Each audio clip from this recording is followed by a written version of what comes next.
Wow, I'm so honored to be here with my dear, dear sister, Micaela. She is a ceremonialist, doula, and natural gynecology practitioner who shares the knowledge she learned from Indigenous women all over the world to empower and support women. She guides initiations, trainings, and women's retreats around the world, Egypt, Amazon jungle, Brazil, Europe. And yeah, we met in Thailand 5 years ago. And I just love you so much. And I'm so honored that women get to receive this wisdom from you because I know you're going to be putting out a course. So we are just so grateful, yeah, for your presence and to speak about natural gynecology. Thank you so much, Danielle. Thank you, sister. I want to start by just how it is such an honor to be here living with you and knowing you for 5 years, to know the growth, everything you've been through and what you're creating. And I was just sharing with you how you are for me truly an alchemist of transforming difficult moments, code, initiation, life experiences into beauty, into gift that then you always end up sharing with others and always falls into deep impact. So deeply, deeply honored to be part of this baby that I know you're crafting with so much presence and intention and prayer, and to have a space to share um, knowledge, wisdom, practices that have deeply, deeply transformed my life and the life of so many sisters around me, and to be here in this space sharing about that. It's truly an honor. Thank you, sister. Yes, I love how our paths have become so parallel with the herbs, with midwifery, with natural gynecology, Brazil, Peru. Where do we start, my love? What do you want to start with? I want to start with what is alive right now is to share that I'm coming back from Egypt a couple of days ago. I brought a group for a pilgrimage, an 11-day pilgrimage from south of Egypt, the root chakra of Egypt, Aswan, to the crown, to Cairo, to the pyramids.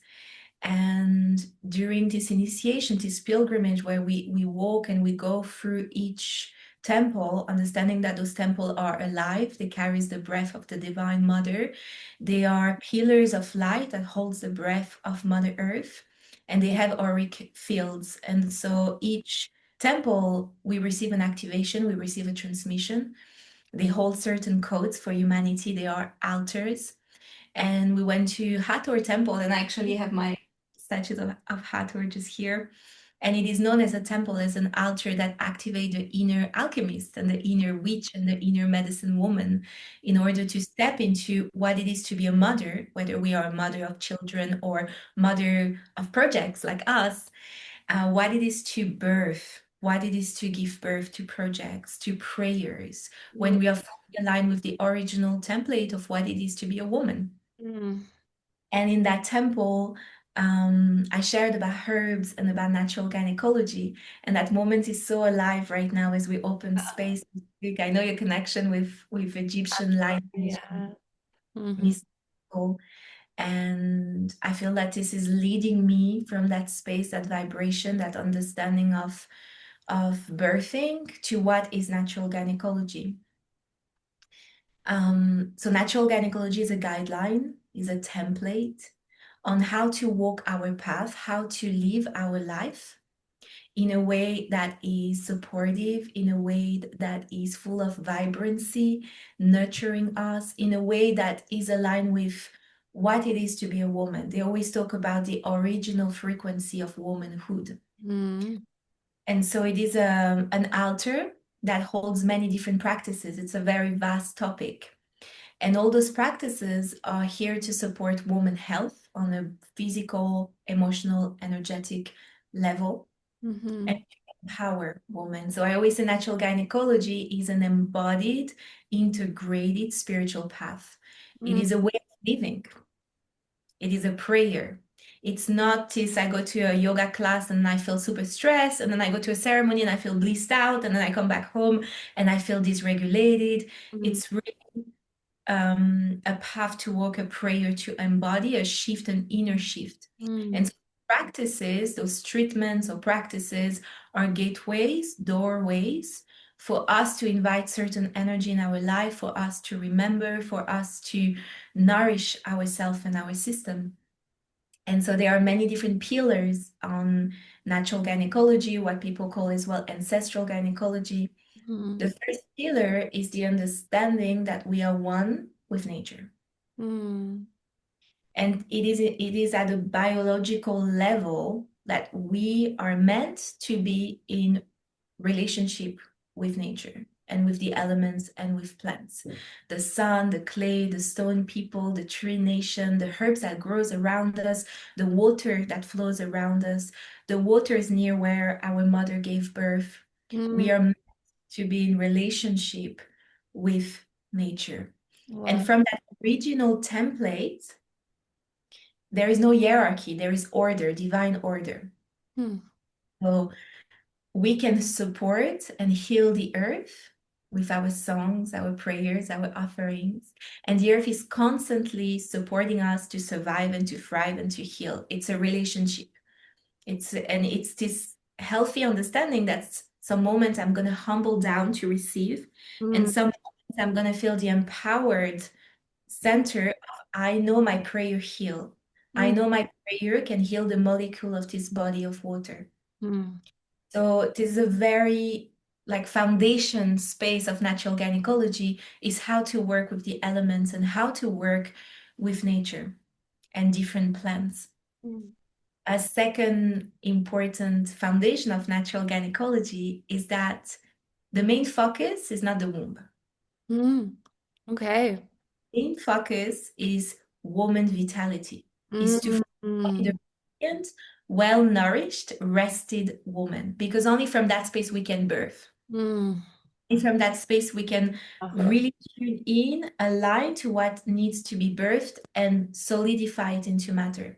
Mhm. Especially in a time where there's so much things that are being put out there and launched and created, and we are in a very colonial, consuming society. Everyone is creating, creating, creating. Um, And we create and birth what is actually needed and serving. mhm.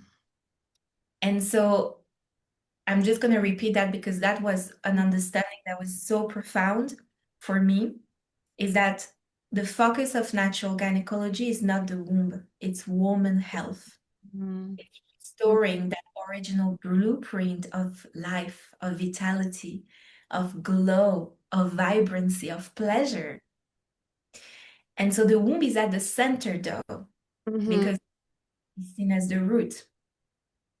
At a physiological level, the base where all our chakra aligns on top of it, our spine, where we started our journey on earth as this personality in the womb of our mother. So it is seen as the root. And like a tree that absorbs from the root the waters, the nutriments, it absorbs from the roots and then it travels up to the whole tree, to the branches, the leaves, the fruits. So womb work in those indigenous tradition is seen as the most efficient, direct, wholesome way to restore that vitality on all level. So Mhm. put at the center because it is seen as the most efficient way. Working with the womb is working with our roots, and no tree can be healthy without healthy roots. Yeah, I have a question. Do I, indigenous cultures, do they also view menstruation as a really important part of vitality of our blood? Mhm. Okay. Yeah. I feel, I mean, that's also a very deep Yeah. journey, but there it's when we talk, and actually it's perfect because it's connected to this other foundation of decolonizing our body from Mhm. a linear way of thinking that keep us trapped, especially as women. So when we honor cyclicity as the template of life, as the origin, we understand the importance of the bleeding phase. We understand that it's important to activate as much as discharge, Mhm. as much as descending. And I think in the gang culture we live in, everyone is looking for the activation, for the dopamine rush to rise. And so what is happening at the collective level of more and more women honoring the bleeding phase is also a shift, a recalibration in honoring our full spectrum, Mm, and that bleeding is an offering, that bleeding is so important to empty out, to rest, to release in order to receive more, to make space in order to receive more. And so there is an important connection between the death, the release mm, of the endometrium lining, and the symbolic of death in that of grief, in being able to receive more life mm, on a physical, emotional level, energetic level as well. mm. In that, yeah. I have a quick question too, and after this we'll move from the menstruation because I know it's such a deep topic and I'm sure you cover it in your course. But when women have their moon coming like very earlier or later, I'm just wondering how you view that in the ways, the lenses that you've learned. Mhm. So there is again this very colonial mind, Mm-hmm. cognitive desire to always structure and keep control on things and on an exact number. So to understand that every woman is unique, your body is the oracle and is speaking through the language of sensation. Mm-hmm. And therefore, at different moments of your life, your body is going to speak in different ways. Yeah. No right or wrong. Mm-hmm. Sometimes your body needs to bleed and to release at that specific moment. Mm-hmm. Yes, that resonates. Mm-hmm. And sometimes it's also like sometimes your body waits for you to release something, a thought, a pattern, a relationship to then release blood, Yeah. physical. So there's a orchestration, working with the earth and working with womb. It's inviting us to really humble ourselves to the intelligence of life and the intelligence that lives within ourselves. Mm-hmm. If you start to have really these regular cycles, 10 Mm-hmm. late regularly, or 10 days before very short cycles, and that this is a repeating pattern, there is an invitation to go deeper into that and to look if there is some hormonal disbalance, if there is something around the food you eat, the relationship you're having, enough rest, not even enough rest, the sleeping pattern. So, of course, and that aspect of natural gynecology is always an invitation of sovereignty, of looking within yourself. So it is not, it is a blend of science and the sacred, of prayer, but also tangible tools and tangible approach of, okay, right now it's been 6 months that I'm regularly late, Yeah. too early than what science says. Is there something that needs to be felt or processed or looked? Soft, curious, loving, embracing observation, exploration, and not as there is something wrong. Mm-hmm. Yeah, it's like a study. I love that. The oracle. Mm-hmm. Mm.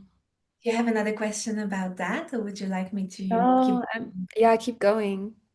Yeah. Mhm. And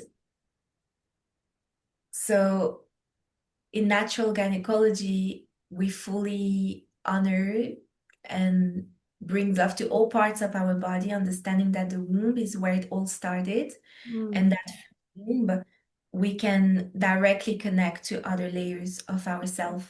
So in natural gynecology, there is, as I said, it's a very vast topic. And so there is many different branches. It's a big altar. It's like a mother with open arms and many fruits in her arms, in her plate, and so much to offer. And of course, it's going to depend. Some sisters are really specified into Mayan ancestral gynecology, others into Mm. Brazilian. So, of course, different parts of the world have channeled different treatment, have listened to the earth Mhm. in different ways, because my teachers always say that those treatments, this way to work with the womb came from the earth. The earth spoke to us Mhm. what the woman of the village needed. Yeah, I love the word ancestral gynecology too, because I'm seeing like our different ancestors in the way they worked with the womb. Yeah. Yeah. So there's many different branches, but to give more tangible for the sisters that might never heard about natural gynecology, when we speak about natural gynecology, we speak about cyclical wisdom. We speak about massage, breathing practices, ovarian breathing, cervix breathing. We talk about the herbalism branch, how to work with plants, elemental wisdom, prayers, ceremonies, fertility awareness, fertility path. So there's many different branches around tending to the womb as a physical organ, but also the womb as an energetic center. Mm. Branch around clearing our fluids, our inner waters Mm. from the energy of past lovers or Mhm. partners, memories of our ancestors or our own experience. So there's many different branches. And so when you go and see a natural gynecology practitioner, she's going to give every woman a very specific treatment. Mhm. That yoni sun bathing with 7 day with herbal bath, or for other women, it is placing garlic within the womb for 14 days. And for other women, it will be lighting a candle every night, hands on the womb, and a specific prayer and putting cacao paste on the navel. So every woman is going to receive a different treatment, indication from the practitioner, from whatever they channel, they feel. And what I love about this practice is that it is as much to heal from endometriosis or other womb disbalance or illness than to prevent, than to tend, but it's also a path of self-love, of self-exploration, of empowerment. They always say that more we clear our womb and therefore can embody our womb, more we can directly connect to the womb of the Mhm. earth and the cosmic womb. And there's an alignment with those three wombs, our own physical womb, the consciousness of the womb of the earth, and the consciousness of the cosmic womb, the womb of creation. And through that, it really becomes the oracle and the Mhm. energy Mhm. that we need to clear our inner waters, the fluids of our womb, the imprints that lives in our womb, in our fascias, in our blood, in our bones, and the energetic space, the consciousness of that part of our body. And And from that, once that path is walked, and it's an ongoing process, of course, as you know, as we know, there's always layers that is revealing themselves. And that's how abundant life is. It never ends. There's more and more to unpack, to feel, to release, to welcome in ease, in love, in grace. But more we clear that space, more we can be a channel to the mother, to Hathor energy, to Mother Mary energy, to really birth. Mhm.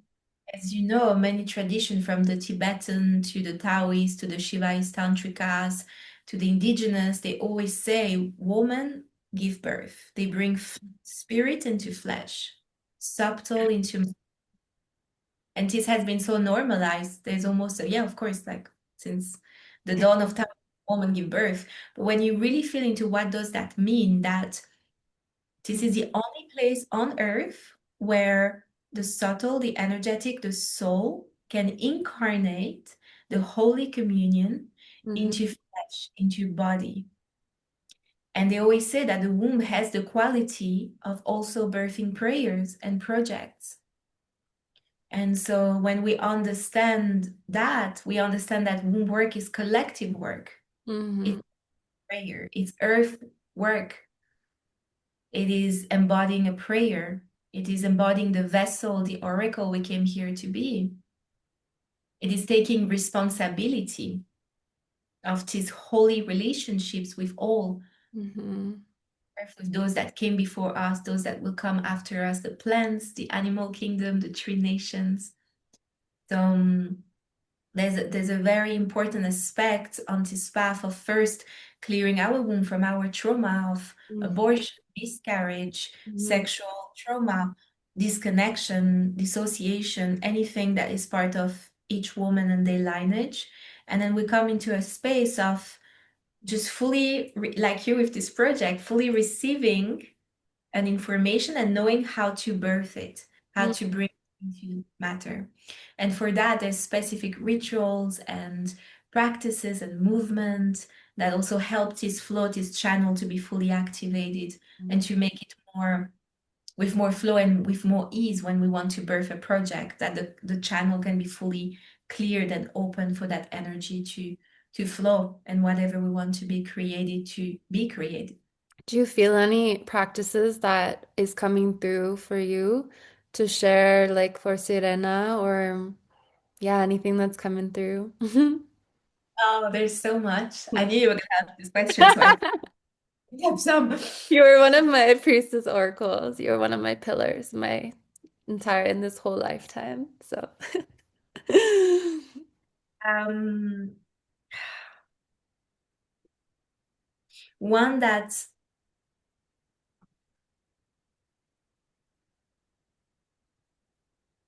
I feel to share just a little bit about treatments before going to that. hmm So, as I said, there is specific treatment if you go to a natural gynecology practitioner, and she's going to read your energetic body, ask you many questions around you, your relationship to your mother, what you eat, and she's going to give you a specific treatment.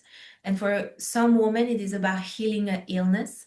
Mm, For some women, the same practice is about self-care, is about preventive practice, is about empowering and it's more working on the energetic. And therefore you can do by yourself without g- going and asking a natural gynecology practitioner. But it's always important to listen to your body. So whatever I'm sharing, the information I'm sharing, inviting all the women that feel called to explore that, to really listen to their body. Um, One practice that has absolutely transformed my life, tangible, like the next day, something that I wanted to shifted, is working with garlic.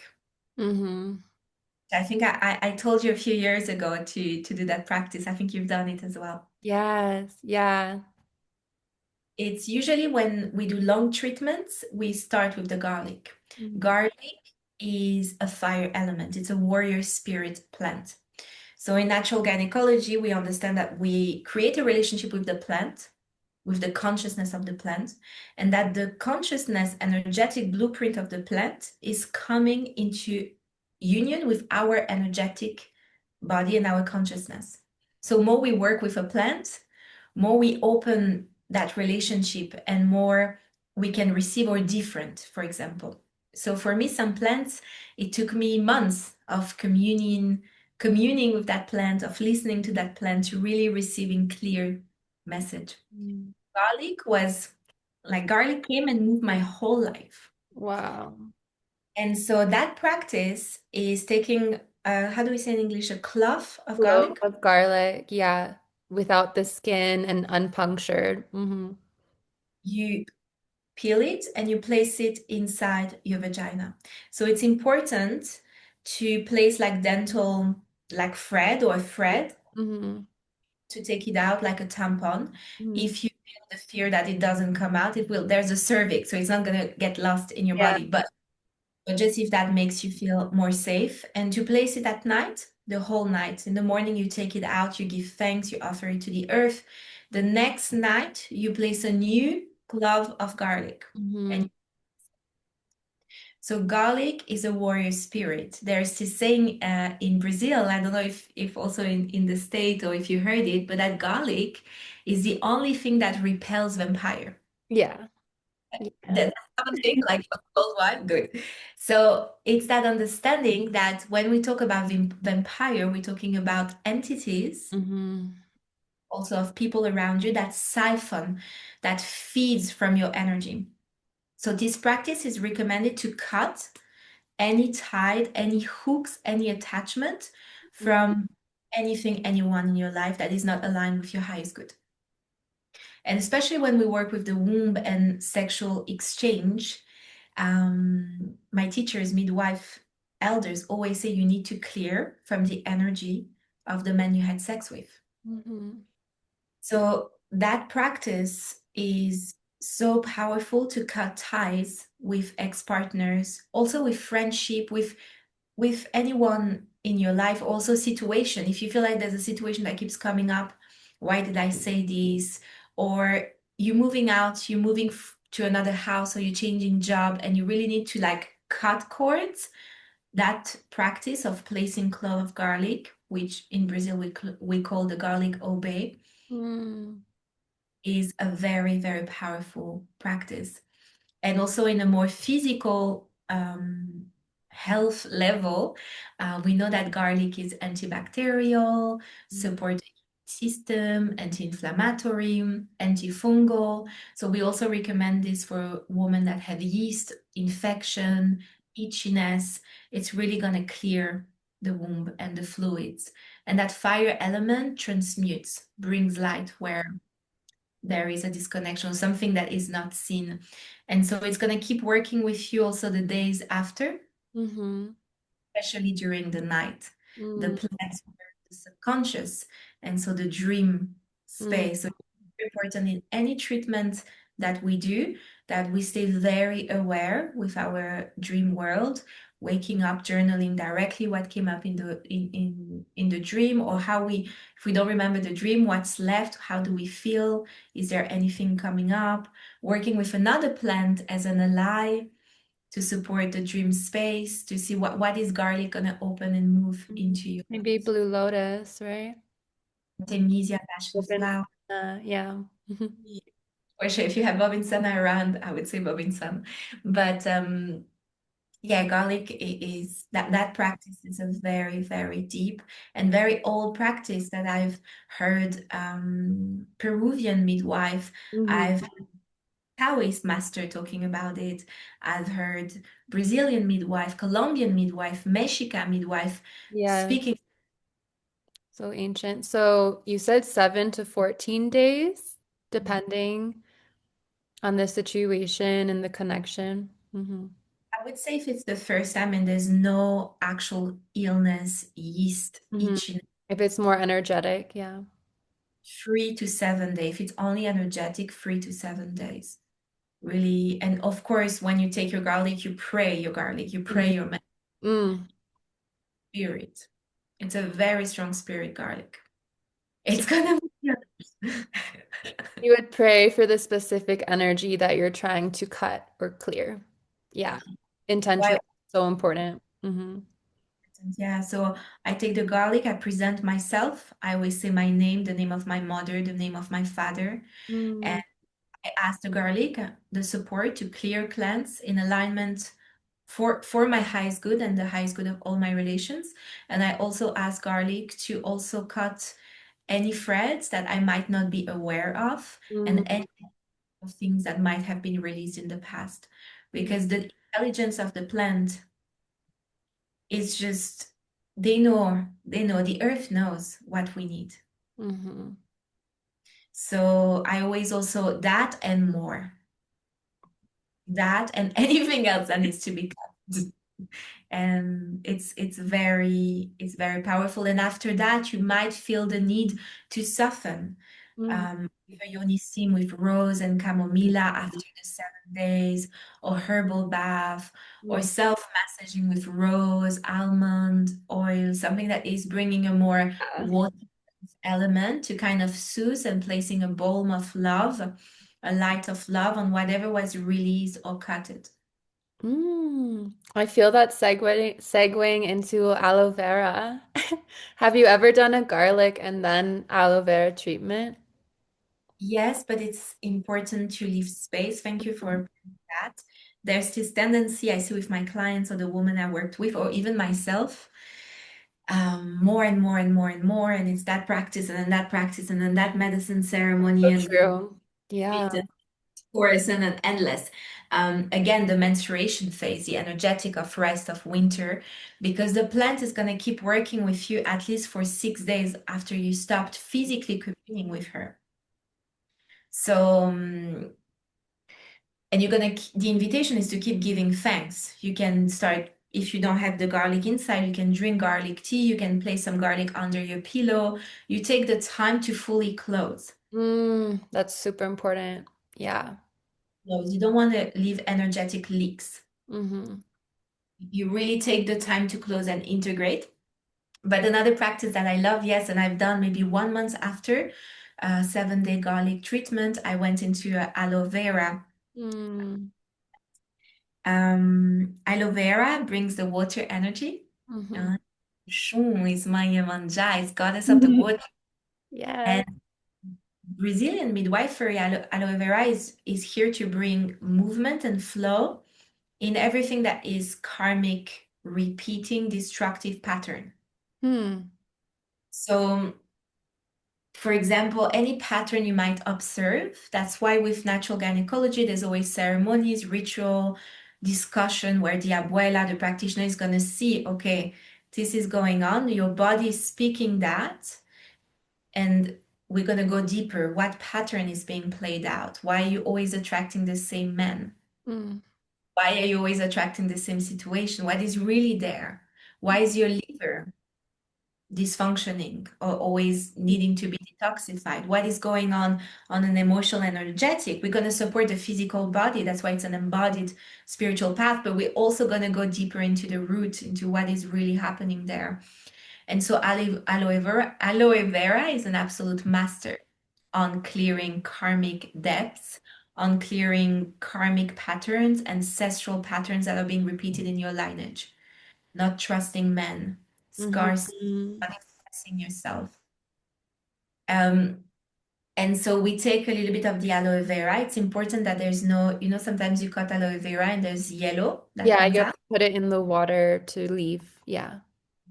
And so it's not all the aloe vera plants, but some of them there's a little bit of yellow. So you cut that off Mhm. because this, and it's okay to be on the skin, but it's, yeah, just it's better to cut that off and to use just aloe vera to rinse it, as you said.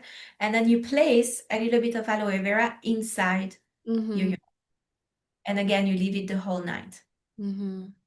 Gonna melt, dissolve, maybe come out. Maybe you want to put your finger and take it out fully yourself in the morning. That depends of every body, every different type of body. And you do that for also 7 days. 7 days. Okay. Mhm. Again, working with your dream realm even more because aloe vera is a water Mm. of water. So she's gonna work even more with the subconscious, which is the water realm. So being even more attentive to your dream space, giving thanks, intention, offering the aloe vera to the earth, Mhm. sitting and looking at the plant, smelling the plant, touching the plant, entering in a deep state of communion with her spirit, asking her, praying for her, singing. Plants love that we sing to them, Yeah. singing to her. And so that water element is really going to bring flow. Whatever is a stagnant energy within your womb is going to bring flow to that. And it's especially prescribed when there is patterns, unhealthy, toxic patterns that are being repeated, and to really clear that from the womb. Mm. Yeah, it's a beautiful, beautiful practice as well. Yeah. Yeah, I'm really feeling aloe vera. Yeah, and with the energy of what you're birthing as well. The fertility too. Yeah, it's also, I mean, we know that on a more physical level is going to support also vaginal dryness, itchiness is also prescribed when there is yeast. Mhm. But on an energetic level, the water also work with creativity, with sensuality, with pleasure, with any patterns that is passing down through generation that is stopping you from fully opening up to pleasure. Mm. And one, Yes. yes, Yeah. there's that for preparing the womb to pregnancy or to receiving the spirit of a child, there's a 21-day aloe vera treatment. Placing aloe vera in the navel, in the pubes, everywhere, massaging with aloe vera, but also placing it inside the vagina for 21 days to Mm. really clear and open up to the inner waters, to that energy of water, of mother, of fertility, preparing the physical body to receive the spirit of a child. Wow. It's so beautiful. Mm. Yeah, life, the earth is so abundant. Today I went to the mountains here in Switzerland, and I felt so touched by the beauty Mm. of Earth. And I was with my father, and I said to him, "Oh, Dad, I love this planet." He didn't really get it. I was like, this planet is so beautiful, and the language of water, the language of the wind, and how the earth is providing all we need to thrive, to survive, and how this is a beauty way to walk in righteous relationship with the earth and the sky and the cosmos and the plants and our own body, our own spirit, our soul who chose this body, this time, this life, this story, and Mm, how the earth is just sharing glory through our own story, and to honor that, to tend to that, to take care of those relationships, and on how it keeps opening us more to love, to bliss, and to truth. Because a big part of working with plants for me is to decolonize, to mm, clear my body, my flesh, my blood, my bones from all those limiting beliefs, those distortion of rush, of overdoing, of separation, of judgment, of disconnection, and to restore balance. And the earth is teaching us that. She's been here way before we came. She's seen it all, she felt it all, she remembers, she knows, and she's maintaining, the plants are maintaining the original vibration no matter what is happening around them. mm. Lavender is not trying to become the rose, and the rose is not trying to become the chamomilla. They are fully embodied and composed. And no matter what is happening with the human realm, they are just holding that prayer and holding those vibrations. And when you really tune into that and into the consciousness of a plant, the prayer of a plant, it's there's so much depth to it. It Mm. becomes living, a way of breathing, a way of singing, a way of receiving and giving, and your life transforms and your relationship transforms. And everything flows from that. The bank account, the boyfriend, the it just blossoms from Abundant. a presence and of communion. Mm. Thank you, sister. Mm. This actually feels really good and complete. I feel like you shared so much, and for the women watching, like they received that transmission of the garlic and the aloe vera, and just super grateful for you. Thank you so much, sister. Thank you. May this transmission reach all the ears and wombs and hearts of the women that need to receive this, and that they know that, yeah, you are here as an ally. We are both here as allies and Mm. voices for the plants and for this wisdom and bridging this indigenous wisdom, which is not easy work. It requires us to travel all the way to Peru and Brazil and And speak in spend 10 hours, Portuguese and yeah, send what? spend 10 hours on a boat and hike for 2 days to get to a teacher to receive knowledge. Yeah. Yeah. Yeah, we've both gone through some deep initiations these past years, so Mhm. that's the Yeah. embodiment. I'm so grateful for you. I love you. I love you too. Thank you. Thank you.